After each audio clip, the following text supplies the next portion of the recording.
sebelum kita masuk ke budaya positif, saya ingin kita bermain bersama ya ibu ya. Mungkin nanti boleh Bu Tika sama Bu Mila, Bu ada sama siapa? Kalau bahasa sama teman sendiri. Ya, ini berpasang-pasangan ya. Iya, berpasang-pasangan Bu. Oke, mungkin permainannya begini Bu. Silakan Ibu taruh barang yang kira-kira menurut Ibu itu penting di tangan Ibu. Kemudian tangannya dikepalkan. Barangnya apa tangannya yang dikepalkan? Tangannya yang dikepalkan, bukan orangnya. Barangnya apa ya? Tangannya dikepalkan seperti ini, kemudian tunjukkan ke temennya supaya temennya itu kira-kira temennya itu penasaran nggak ingin membuka kepalan tersebut ya. Ya penasaran nggak Bu? Apa ini gila? Ya kira-kira kalau misalnya kita punya benda yang sangat rahasia di tangan kita, kemudian teman kita ingin mengetahui benda apa yang ada di tangan kita, kira-kira apa yang akan Ibu lakukan? Kepo. Tergantung temennya kalau saya. Tergantung temennya, gimana Bu? Kalau misalnya temennya ya kita bisa percaya, kita sampaikan. Oke. Itu lebih besar kan? Tapi kalau nggak bisa, tutup diri dulu. Oh gitu. Ya mungkin ada pendapat lain Bu? Ada pendapat lain? Sama. Sama. Iya. Kalau temennya maksa untuk membuka kepala tangan kita, apa yang akan kita lakukan? Marah. Bye-bye. Bye-bye. Tidak mau. Iya. Gitu. Iya. Kalau yang lain gimana Bu? Apakah akan melakukan hal yang sama? Oh, ya silakan.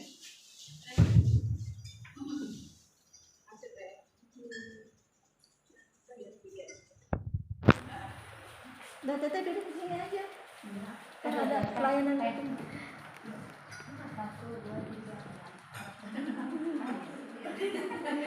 Ya, sambil minum nggak apa-apa Ibu. Bagaimana Ibu? Apakah Ibu akan melakukan hal yang sama apabila kita ada benda asing, benda rahasia di dalam tangan kita, kemudian orang lain memaksa untuk membuka tangan kita? Apakah Ibu akan mempertahankan apa yang ada di tangan Bapak dan Ibu? Ibu-ibu aja ya, ibu-ibu di sini. Makanya harus Pertahanan ya Ibu ya. Nah demikian juga dengan murid Ibu, kita tidak bisa namanya mengontrol siswa-siswa akan menuruti apa yang akan kita katakan, tetapi bukan berarti kita sudah bisa mengontrol siswa tersebut. Bisa saja siswa tersebut mau melaksanakan apa yang kita perintahkan, bukan karena dia emang menuruti apa yang kita katakan, tapi mungkin siswa tersebut takut untuk dihukum atau takut untuk menerima hukuman. Nah ini adalah salah satu dari permainan dari budaya positif. Minta tolong begini. Nah di depan apa?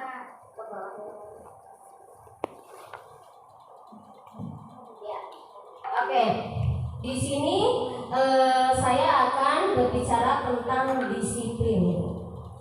Disiplin ini berasal dari kata disiplin, ya, dari bahasa Latin, yaitu belajar. Ya, makna dari kata ini berkonotasi dengan disiplin diri dari murid-murid. Ini menurut Socrates dan Plato. Disiplin membuat orang menggali potensinya menuju sebuah tujuan dan apa yang dia hargai. Namun dalam budaya kita, makna kata disiplin telah berubah menjadi sesuatu yang harus dilakukan oleh seseorang, ya. Nah, kadang kita sebagai guru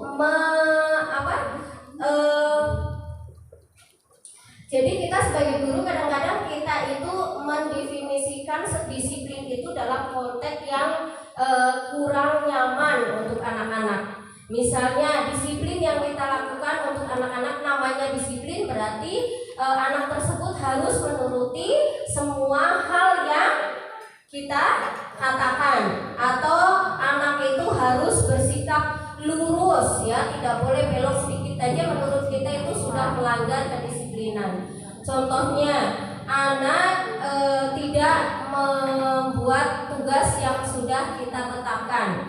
Misalnya tugas yang sudah kita tetapkan misalnya adalah seperti menulis kembali atau merangkum. Nah, kemudian si anak tersebut tidak melakukan hal tersebut, tetapi misalnya dia membuat video atau apa, nah itu kita menganggap itu sesuatu yang tidak sesuai dengan diri kita dan tidak diperintahkan oleh kita, alias tidak disiplin dalam hal mengerjakan tugas. Nah, itu kadang disiplin, konteks disiplin oleh diri kita kadang-kadang suka mempunyai makna yang namanya disiplin itu berarti harus menuruti semua yang kita katakan. Nah, itu untuk disiplin ya. Selanjutnya Bu.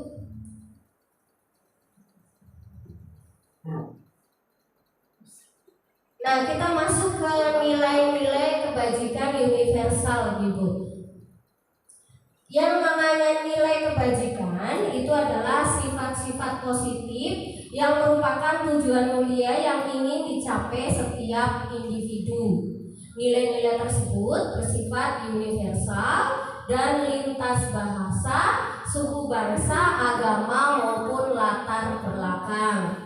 Setiap perilaku atau perbuatan memiliki suatu tujuan. Itu menurut Dr. William Glasser dalam teori kontrol tahun 1984. Dengan mengaitkan nilai-nilai kebajikan yang diyakini oleh seseorang, maka motivasi intrinsnya akan terbangun sehingga menggerakkan motivasi diri dalam untuk mencapai tujuan mulia yang diinginkan.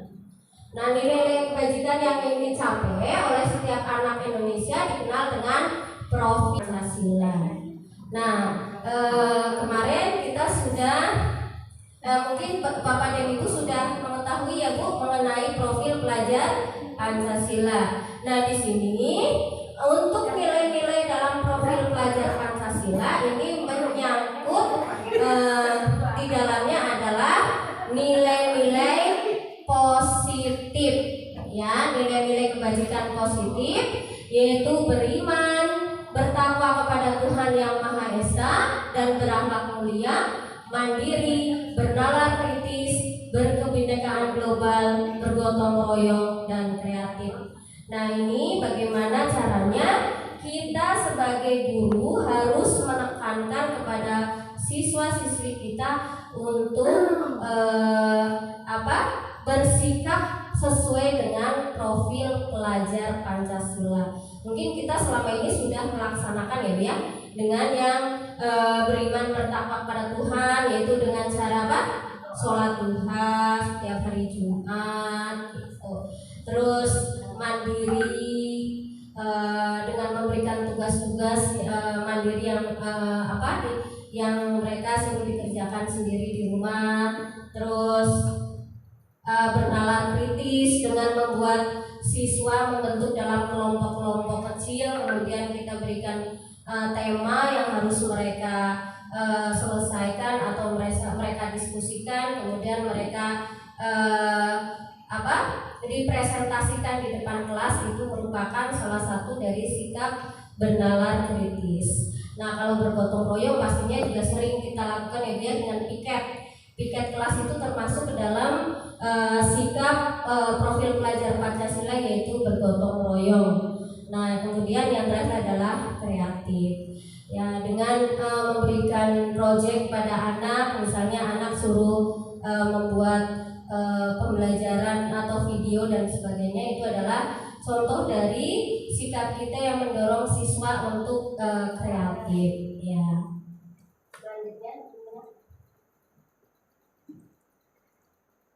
Selanjutnya kita masuk ke teori motivasi, hukuman, dan penghargaan serta restitusi. Mungkin Ibu sudah pernah baca tentang teori motivasi Bu di ini Merdeka Belajar. Ya, nah di sini mungkin saya akan hanya sedikit mengulangi lagi ya Bu, karena mungkin Ibu justru lebih tahu masalah ini ya. Nah, sekarang kita masuk ke teori motivasi perilaku manusia. Sebenarnya teori motivasi yang ada dalam diri kita itu dipengaruhi oleh dua hal ya Bu, yaitu dari faktor eksternal dan faktor internal dari diri kita sendiri. Nah, faktor eksternalnya yaitu misalnya takut dihukum, ya, takut dihukum sehingga kita termotivasi untuk melakukan sesuatu. Kemudian yang kedua adalah ingin dipuji. Nah, ini ada beberapa siswa yang notabene memang punya sikap seperti itu ya Bu ya. Jadi dia itu kalau di kelas itu terkesan caper dan sebagainya. Nah, ini adalah salah satu sikap siswa yang teori motivasi dari siswa tersebut secara eksplisit yaitu ingin dipuji. Nah, yang terakhir adalah menghargai diri sendiri. Nah, ini sebenarnya yang penting Bu. Kenapa kita harus mengajar dengan baik? Itu bukan karena kita ingin dipuji oleh bapak kepala sekolah gitu ya, atau misalnya kita ingin dipuji oleh teman-teman yang lain gitu. Tapi motivasi dari dalam diri kita sendiri, yaitu kita ingin yang namanya kita bisa memberikan yang terbaik untuk siswa-siswi kita. Nah, ini untuk teori motivasi. Selanjutnya. Nah, sekarang untuk restitusi. Apa itu sebenarnya restitusi? Restitusi adalah proses menciptakan kondisi bagi murid untuk memperbaiki kesalahan mereka sehingga mereka bisa kembali pada kelompok mereka dengan karakter yang lebih kuat.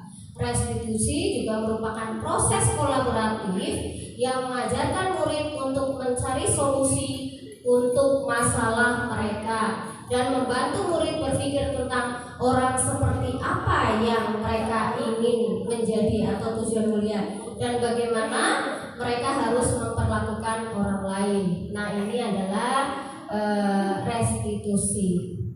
Nah, untuk proses pendisiplinan siswa itu terbagi menjadi 3 Ibu, yaitu dengan hukuman, dengan konsekuensi dan restitusi. Mungkin ada yang suka menghukum siswanya Bu, saya juga sering. Saya juga sering ya. Misalnya anak suka datang terlambat, kita suruh push up dulu atau sit up dulu. Nah, ini adalah contoh dari hukuman. Tetapi saya baru tahu ternyata dengan kita menghukum anak, ternyata justru malahan kita akan membuat masalah baru. Karena apa? Hukuman itu membuat anak mempunyai identitas gagal. Kenapa anak mendapatkan identitas gagal? Karena anak yang dihukum di depan, misalnya suruh sit up atau suruh push up, biasanya dia akan di dalam hatinya akan merasakan malu, ya. Terus merasa kok saya lagi gitu. Mungkin ada dari beberapa anak yang merasa gurunya itu pilih kasih, ya nggak Bu? Ada beberapa anak yang menilai gitu, kok guruku pilih kasih banget sih, giliran si A datang terlambat dibiarin suruh masuk, giliran saya datang terlambat saya disuruh push up dan sebagainya. Mau kenapa sih Bu ya? Iya ya.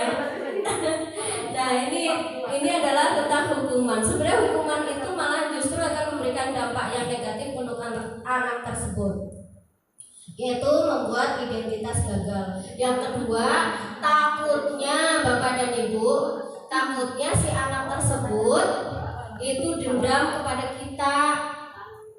Nah, dendam pada kita nanti suatu saat ketemu dengan anak kita gitu, anak tersebut dia bilang, ibu kan yang dulu sering hukum aku ya gitu. Nah,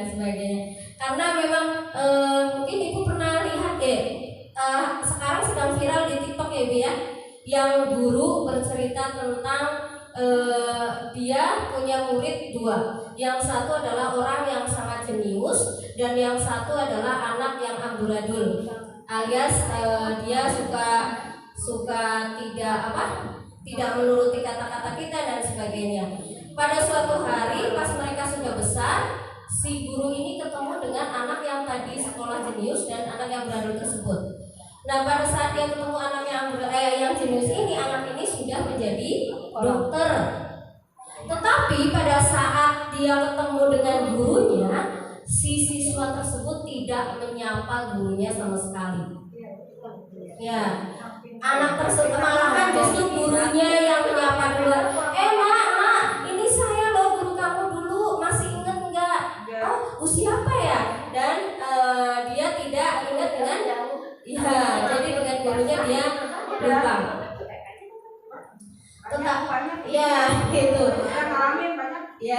Tetapi dia bandingkan lagi dengan anak yang waktu di sekolah amburadul, Bu. Ceritanya dia lagi di jalan itu motornya mogok. Nah, pada saat motornya mogok itu tiba-tiba ada anak nyamperin. Nah, tadinya si ibu itu merasa ketakutan, waduh ada laki-laki nyamperin lagi, mana lagi itu gitu. Nah, ternyata si anak tersebut bilang gini, ibu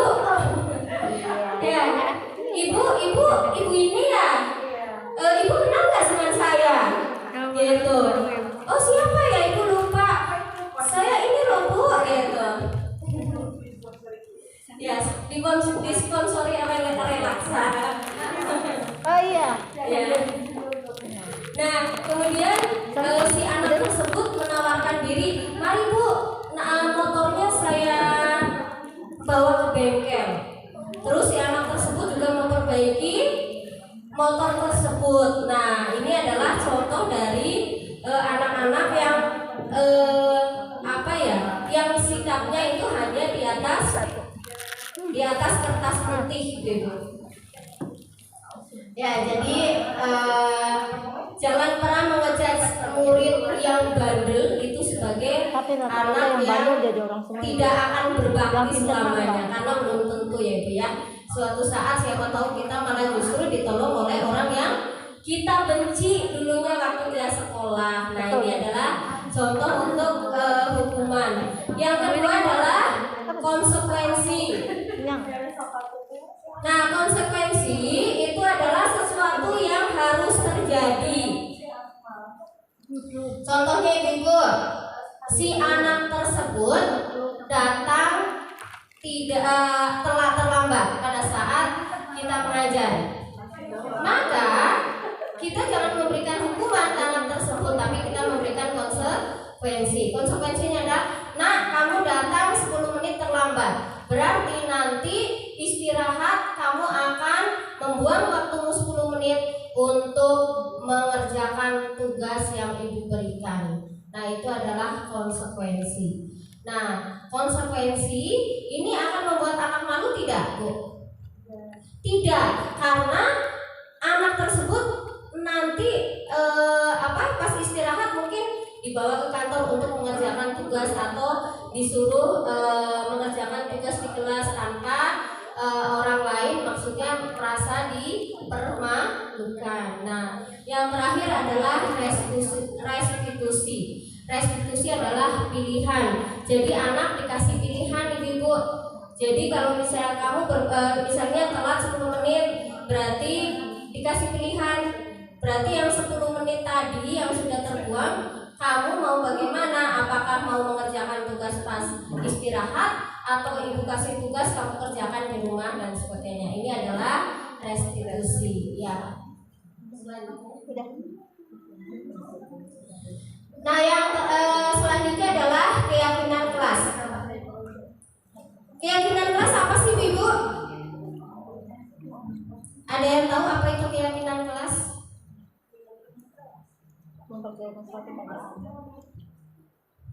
Mempercayakan ya, apa itu keyakinan kelas? Jadi mempercayakan suara ke dana ya Bu ya. Kepercayaan ke dana. Ya, kalau zaman dulu Kalau zaman dulu itu namanya apa Bu? Kepercayaan. Ya, zaman dulu namanya peraturan kelas gitu Bu. Ya, kontrak kelas atau peraturan kelas. Tetapi kalau kontrak kelas atau peraturan kelas yang buat siapa Bu?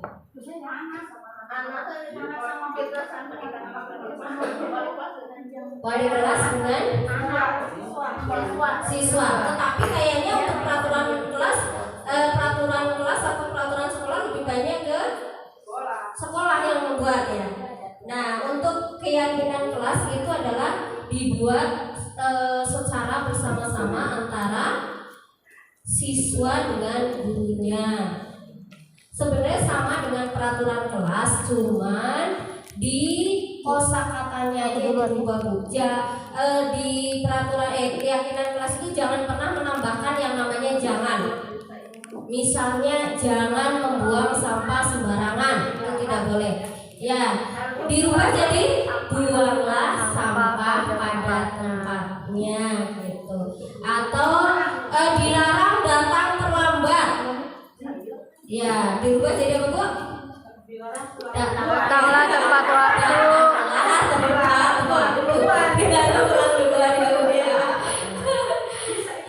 Ya, karena pada dasarnya manusia Indonesia itu paling suka yang namanya kata jangan.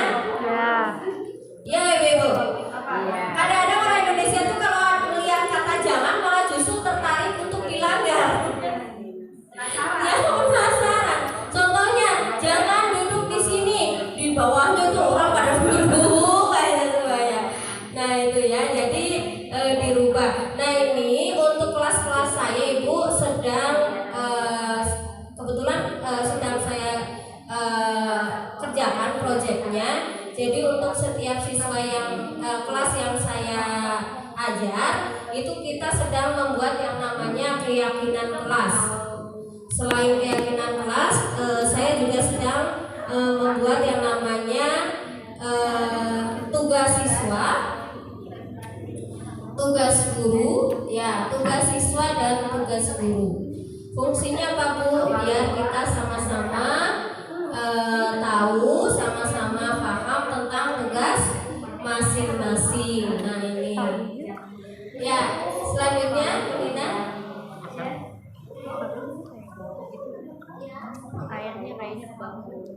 Iya, kesepakatan kelas atau keyakinan kelas ini hampir sama. Ini contohnya Bu, datang tepat waktu, mengucap salam, menjaga kebersihan sekolah, berdoa sebelum dan setelah kegiatan dan sebagainya. Selanjutnya,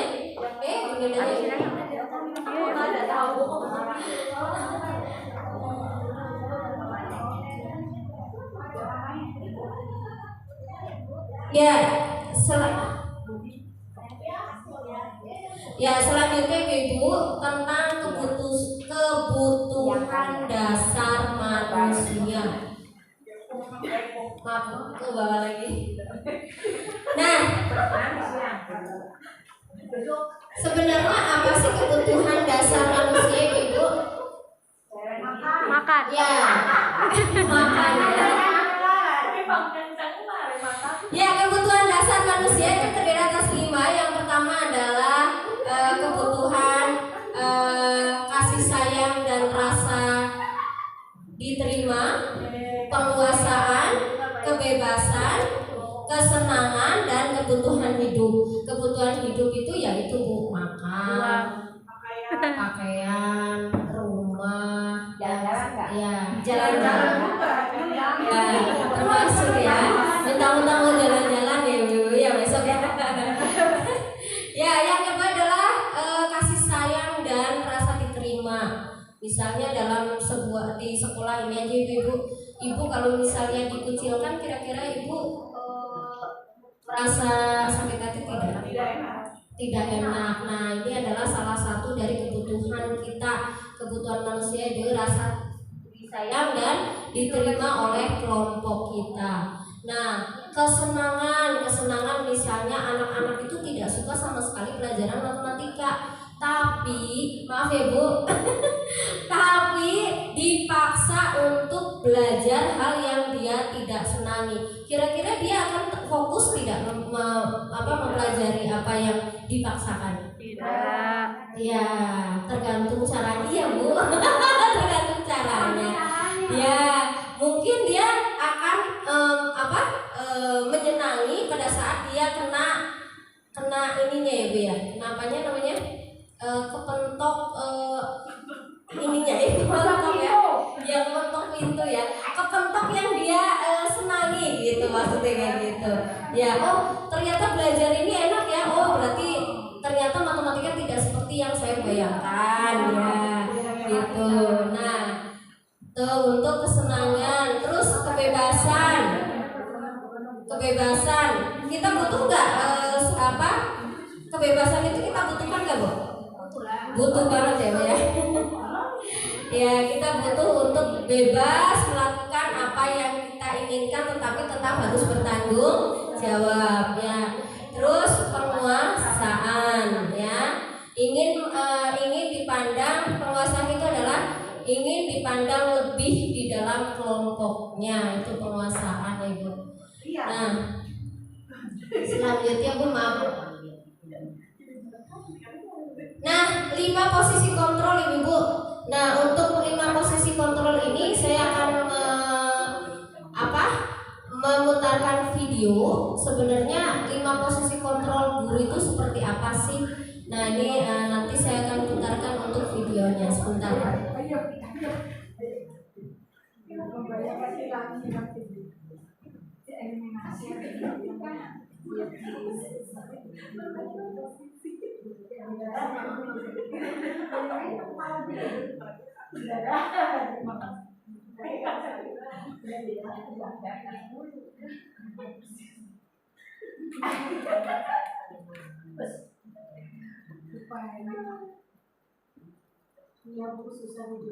Posisi kontrol menghukum Ibu.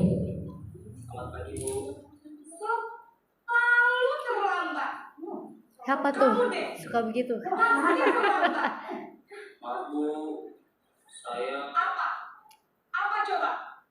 Alasan kamu apa lagi? Kapan sih kamu tidak terlambat? Malas sekali ya kamu jadi anak. saya Dasar pemalas. Gak kapok. Kapok sih kamu. Terlambat kan? Sana. Kamu keliling lapangan basket 2 kali. Kenapa? Kamu malah tidur. Kenapa nak?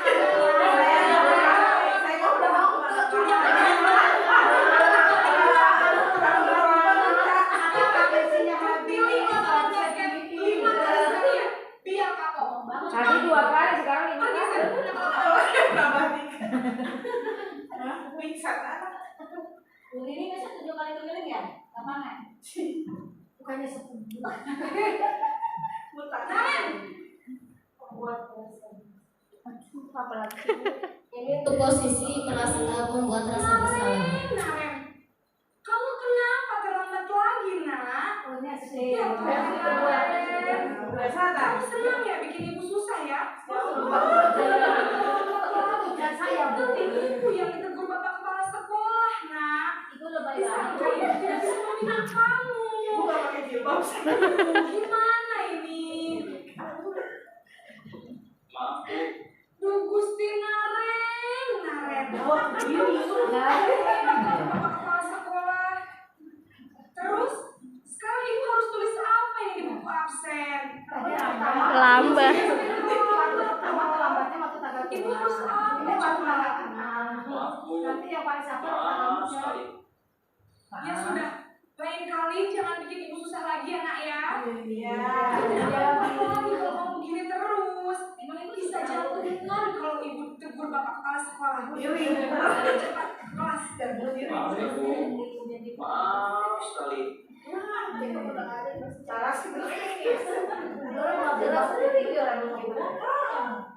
Ini lagi nih terlambat. Ini Sebagai teman. posisi sebagai teman Ibu. Oke Bu. Selamat Ibu. Wah, sudah jam berapa ini nak?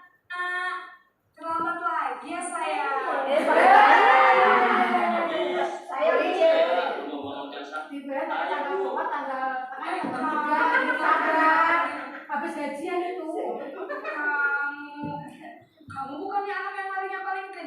pada bilang kasih apa kolam lah.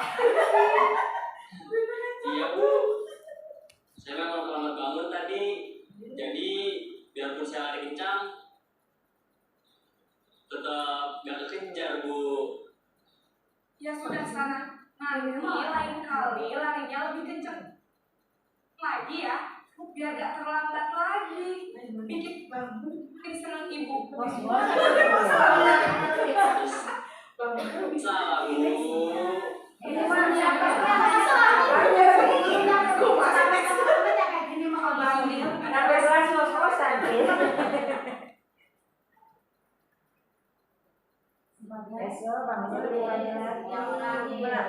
Besok harinya lebih banyak. Ini manajer Bu. Selamat pagi Bu. Selamat pagi Naren.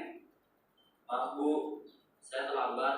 Iya, sekolah masuknya jam 7, sekarang sudah jam 7.20. Jadi sekarang bagaimana ini Naren?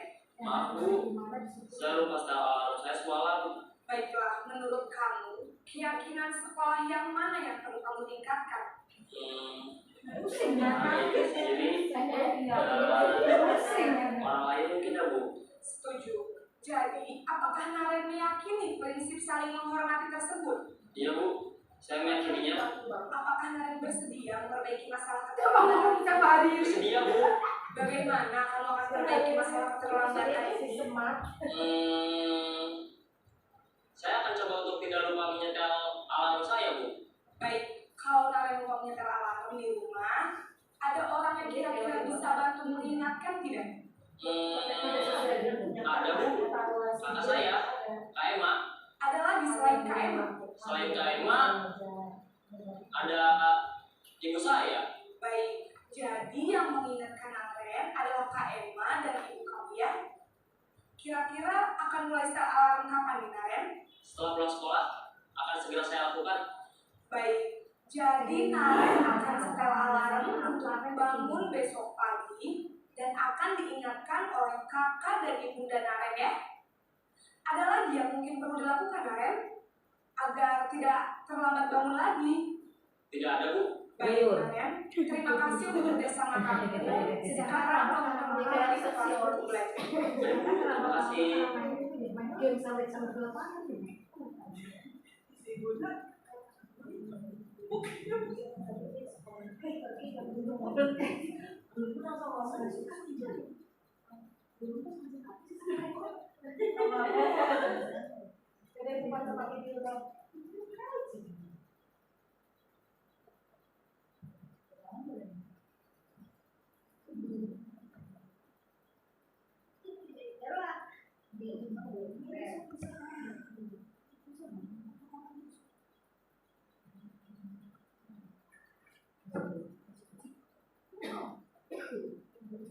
Ya Bu.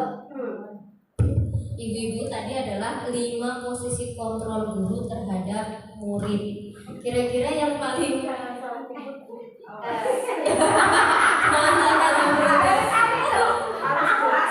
harus jelas ya. Soal takutnya preset yang tengahnya gitu ya. Bahaya lah. Iya. Oke, kira-kira yang paling bagus tadi posisi mana Bu? Yang teman lah. Yang teman. Kalau menurut Bu Titin, ada berapa itu? Manajer harusnya yang teman. Yang manajer. Kayak itu tergantung siswanya. Tergantung dari karakter anak. Iya. Sebenarnya sih semuanya benar Bu ya.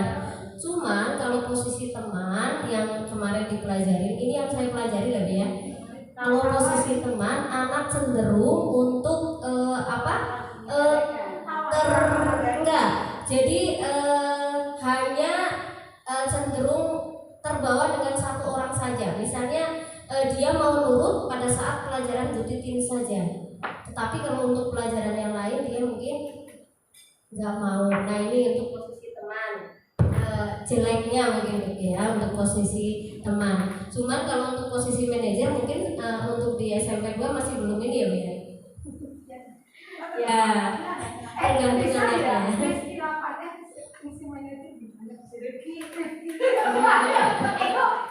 Ada atas, anak nggak ada.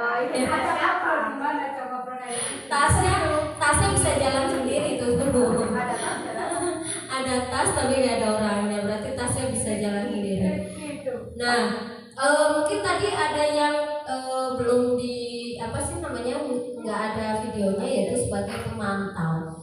Mungkin ini kali ya Bu ya, sebagai pemantau mungkin lebih cocok diterapkan di sini mungkin ya. Jadi siswa guru itu cenderung memantau siswa-siswinya, tetapi tidak melakukan hukuman yang memberatkan siswa.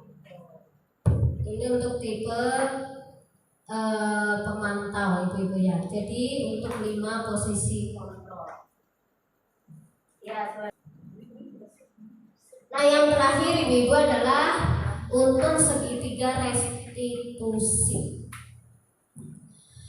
Segitiga restitusi di sini adalah validasi kebutuhan, menanyakan keyakinan, dan menstabilkan identitas. Tetapi urutannya adalah pertama menanyakan keyakinan, yang kedua adalah menstabilkan identitas, dan ketiga adalah validasi kebutuhan. Sebenarnya ini juga sebenarnya sudah sering kita lakukan dengan anak-anak ibu-ibu. Cuman mungkin runtutannya yang belum kita tahu ya ibu-ibu ya. Jadi untuk menanyakan keyakinan misalnya adalah nilai-nilai apa yang telah kita sepakati. Kamu ingin menjadi orang yang seperti apa? Nah, ini adalah contoh menanyakan keyakinan. Misalnya ada anak yang bersalah, kita bilang ke anak-anak, bukan cuma kamu nak yang melakukan ini, tetapi banyak sekali anak-anak melakukan hal yang sama. Nah ini adalah untuk menanyakan keyakinan. Terus yang kedua adalah menstabilkan identitas, yaitu setiap orang pasti pernah melakukan kesalahan. Kamu bukan satu-satunya orang yang melakukan hal ini. Nah yang terakhir adalah validasi kebutuhan. Kamu tentu punya alasan. Kamu tentu punya alasan kenapa kamu melakukan ini. Nah ini adalah contoh segitiga restitusi. Mungkin ibu juga sudah melakukan ya Bu ya. Setiap kali melakukan menangani kasus ya, apalagi Bu Rini kan ahlinya menangani kasus ya Bu ya. Pasti sudah melakukan hal yang seperti ini dan sudah melakukan pertanyaan-pertanyaan yang sama. Tetapi mungkin Bu Rini belum tahu segitiga restitusinya gitu ya Bu ya. Namanya mungkin Ibu sudah pernah melakukan ini kan Bu. Kalau kena kasus pasti menanyakan kan, kenapa kamu bisa melakukan ini nak gitu kan. Ya ini namanya segitiga restitusi Bu. Jadi tahapan-tahapan dalam memecahkan masalah itu adalah segitiga restitusi. Nah itu saja Bu untuk materi kita hari ini, yaitu tentang budaya positif. Nah kebetulan kemarin kita sudah ini cuma wacana aja Bu ya.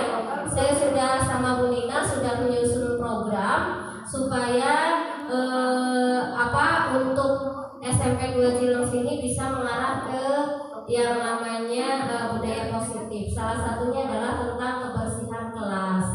Nah kemarin saya sama Bu Nina itu menyusun program untuk membuat reward ya untuk kebersihan kelas ya. Mungkin nanti rewardnya adalah piagam ya untuk setiap siswa setiap kelas yang terbaik atau siswa kelas yang paling bersih.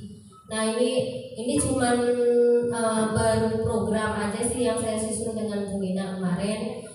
Mudah-mudahan sih bisa bisa diterapkan gitu ke depannya gitu, supaya anak itu bertanggung jawab tentang kebersihan kelasnya gitu ya Bu ya. Mungkin ada pertanyaan Bapak Ibu, Ibu ada yang mau bertanya? Bagaimana cara menangani anak introvert di kelas? Si Ripki. Introvert. Introvertnya seperti apa, Bu? Kelas 8 itu Kalau setiap dia Tidak apa ya? bisa bersosialisasi. Jadi kalau misalnya Dia anak SD anak kelompok terus dia tuh udah ditemenin pun dia tetap sendiri. Nah, Kayak kebetulan jajan, belajar. ya, kebetulan Saka juga Kalau dulu istirahat kecil kan juga kayak gitu, Bu. sendiri aja. Jadi dia tuh kayak Saka waktu kecil juga dia itu adalah anak yang sangat introvert. Jadi dia hanya tugas mau nggak ada yang dikerjain. hanya mau bergaul, maksudnya hanya mau bergaul dengan temennya itu hanya satu orang, tidak lebih. Dan dia hanya Padahal mau mamanya ngobrol udah dan mau terbuka hanya dengan orang tuanya. Selalu WA. Kalau langkah-langkah yang dilakuin sih kalau saya sama anak Tapi saya anaknya itu ya, emang kayak gitu. itu berusaha Jadi menggali kayak- dulu karena anak-anak menurut saya introvert jadi itu kayak sebenarnya dia anak punya orang. latar belakang, Bu. Gak mungkin Gak dia macam-macam, itu saya nggak nakal. introvert Bener-bener tanpa dia sendiri gitu. punya latar Aneh belakang. deh pokoknya. Nah, kita gali dulu, Bu. Cewek. Itu Iya, kayak gitu ibu model. anak murid Ibu. Kalau pokoknya setiap kelas itu kalau saya kalau yang kelas ada 8 satu dua kayak misalnya kalau Jandanya Anjani gitu pokoknya setiap kelas itu pasti ada kelas Bu Iya ada berdua ya ada dua Khairul sama Mila Nggak pernah ada kelompok gitu. iya jadi nggak ada temen nggak mau gabung. yang belakangnya itu si Jackson sama si Rifki Kelas 8H juga ada, Bu, si Keisha. Oh iya tapi dia Ya. pinter loh. Cuman kalau Keisha itu delapan itu nggak ada nama mana 8H. oh anak Keisha Cuman ya, cuman kalau Keisha itu mamahnya Cewek. agak ribet, Bu. Iya. Maksudnya kamu gitu iya, jadi mamahnya itu selalu jadi apa yang dikatakan anak ditelan mentah-mentah sama mamahnya. Jadi nanti mamahnya telepon saya, WA saya, anak saya gimana nih, Bu? Anak saya dituduh nyolong, enak aja anak saya dituduh nyolong dan sebagainya. Pokoknya dia itu iya, jadi orang tuanya itu nelan mentah-mentah apa yang dikatakan sama anaknya, Bu, gitu. Makanya saya sering ngobrol juga dengan Keisha. Saya bilang kayak gini sama si Keisha, yang nggak suka sama kamu berapa orang? Hampir semua, Bu. Satu kelas nggak suka sama saya. Saya bilang gini, kalau ada 10 anak, kalau kamu punya teman 10, 2 orang nggak suka sama kamu, itu berarti teman kamu yang bermasalah. Tetapi kalau ada 10 orang, 10 anak teman kamu dan 10-10-nya nggak suka sama kamu, berarti kamu perlu introspeksi diri. Apa yang salah dari kamu? Saya bilang kayak gitu ke Keisha-nya. Karena emang kayak gitu, Bu, maksudnya dia itu anaknya merasa pintar. Bukan. Justru dia merasa minder. Kan yang iya. Jadi dia di samping kepedeannya dia, sebenarnya dia itu merasa sangat minder. Gitu. Jadi itu yang itu jadi teman-temannya ada gak suka sama dia. Dan orang tuanya saya selalu dan orang tuanya itu yang saya kurang suka dari orang tuanya adalah apa yang dikatakan anaknya ditelan mentah-mentah sama mamahnya. Nanti mamahnya telepon saya gini gitu. Tapi kalau introvert itu sih, Bu, pasti ada latar belakangnya. Kayak Saka dulu kenapa dia introvert, karena dia dikasarin sama mbaknya. Dia pernah dikasarin sama mbaknya, sama yang ngomong. Jadi dia merasa orang lain yang ada di sekitar saya itu semuanya jahat. Jadi dia nggak nyaman. Jadi dia merasa tidak nyaman. Demikian juga mungkin anak-anak tersebut pasti punya latar belakang. Mungkin bisa wali kelasnya menggali latar belakangnya kenapa dia tidak nyaman itu kenapa bilang. Perhatian dari ibu semua. Terima kasih. Wassalamualaikum warahmatullahi